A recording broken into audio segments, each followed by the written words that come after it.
Hi, this is Alchemist 2, and I'm doing another book review. And this is Karen Kingsbury's second book in the Firstborn series. It's called Forgiven. And it starts where the first book left off, with Dayne having returned to Hollywood and Katy coming home to her native Bloomington. And inevitably he actually goes back. Spoiler alert, I'm sorry. But he returns to Bloomington to see her, as well as tie up some loose ends. He's figuring out who he is because he learns he was adopted. And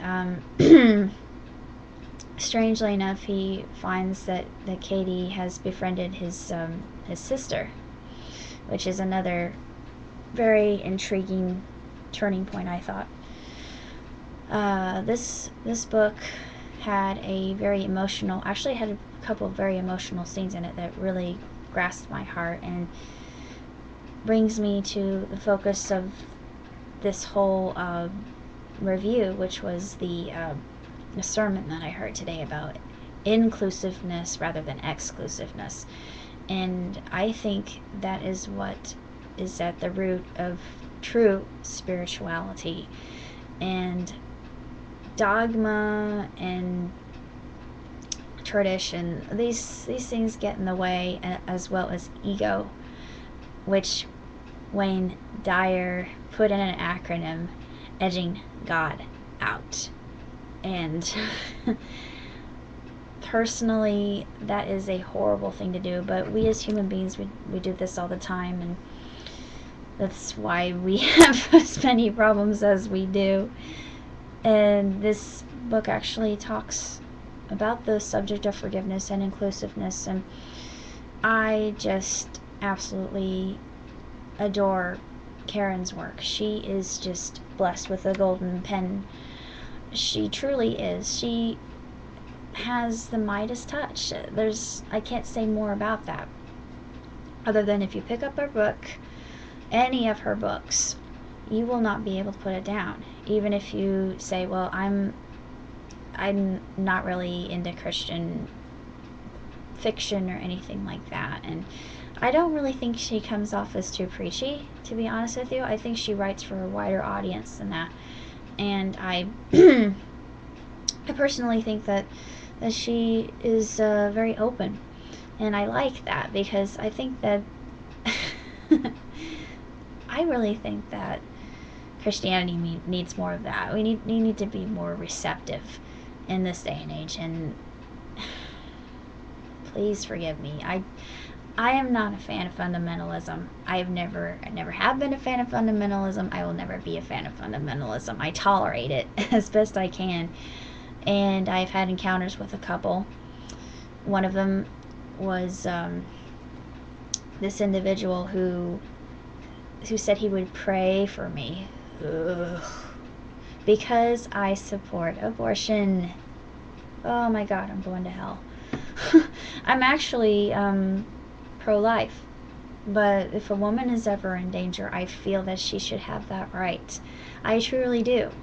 Now, if I myself were in that situation, I would probably give the child up for adoption, but I think that the right should be there. And that's all I have to say about that. If I'm a bad person for supporting abortion, so be it. If I'm a bad person because I believe that science and religion can be one, then so be it. There are a lot of things that I believe in that would probably have gotten me burned at the stake in the Inquisition, but I'm just glad that I can be a part of a church that's so accepting, and I really feel like I am with my family, and that they love me and they support me and that they're with me no matter what happens. And this book is actually about that as well, and I give it 4 stars. It's just absolutely fantastic, and I can't wait to see what happens in the next book, which is called Found. And the fourth, I'm looking to my left to see what the name of the fourth book is, and it's called Family. And of course, after that is the Redemption series. I haven't read it yet though, but if you go to Karen's website, then you can see just the slew of books that she's written, and she is just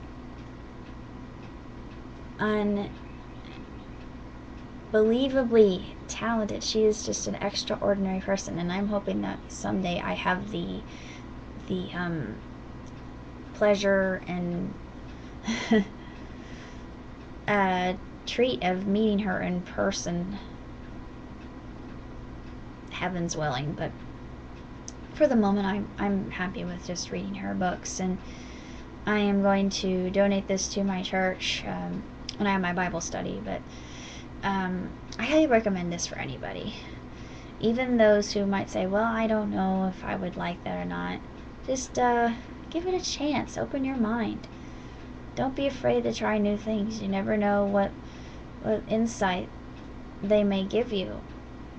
And I think that Karen is a extremely gifted authoress, and she has my ultimate respect, and I give her kudos on everything that she does. And this book was over 300 pages, and I finished it in a day. But those who know me would say, yeah, that's like her. She's always doing that, and it's no big deal. She can read a huge book in no time flat. It'd take her 2 days to read a 900-page book. 1,000 pages, no big deal at all. Pardon me.